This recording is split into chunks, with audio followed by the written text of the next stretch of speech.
বলতে চাই, নতুন বাংলাদেশে আর নতুন করে চাঁদাবাজ হতে দেওয়া হবে না। আলেমদের থেকে মাইক কেড়ে নিবে এমন বাংলাদেশে ফিরে যাওয়া যাবে না। কোন দুর্নীতিবাজার প্রশ্রয় দেওয়া যাবে না। আপনারা সবাই আতিক মুজাহিদ ভাইয়ের হাতকে শক্তিশালী করবেন। আমরা আসছি আজকে জাতীয় নাগরিক পার্টির পক্ষ থেকে। জাতীয় নাগরিক পার্টি খুবই নতুন পার্টি, কিন্তু আমাদের স্বপ্ন অনেক বড়।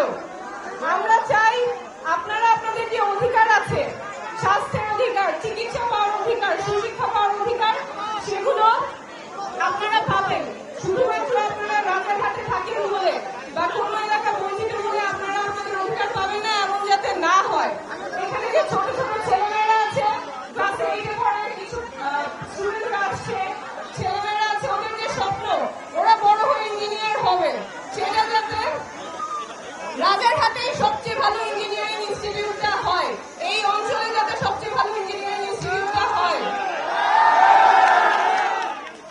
আপনাদের চিকিৎসার জন্য যাতে শহরে যেতে না হয়, ঢাকা পল্লীতে যেতে না হয়, আপনাদের অঞ্চলে যাতে ভালো হাসপাতাল থাকে। এই গণঅভ্যুত্থানকে যারা ব্যর্থ করতে যাচ্ছে, এই গণঅভ্যুত্থানের বিরুদ্ধে যারা ষড়যন্ত্র করতে যাচ্ছে, তাদের বিরুদ্ধে প্রতিহত আমরা করব 3 আগস্ট শহীদ মিনারে।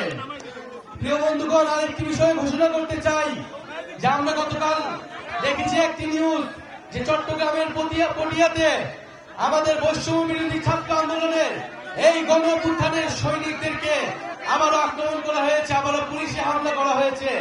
আমরা হুঁশিয়ারি দিতে চাই, যদি আবারও এই গণঅভ্যুত্থানের অগ্রনায়কদের, আমার শিক্ষার্থী ভাই ও বোনদের উপরে নির্মম ভাবে, অন্যায় ভাবে কেউ হাত তোলে, তাহলে কিন্তু এর ফলাফল ভালো হবে না। আমরা আর কোনো হানাহানি চাই না। আমরা চাই পুলিশের সংস্কার হবে, পুলিশ অন্যায় ভাবে কারো উপর হাত তুলবে না।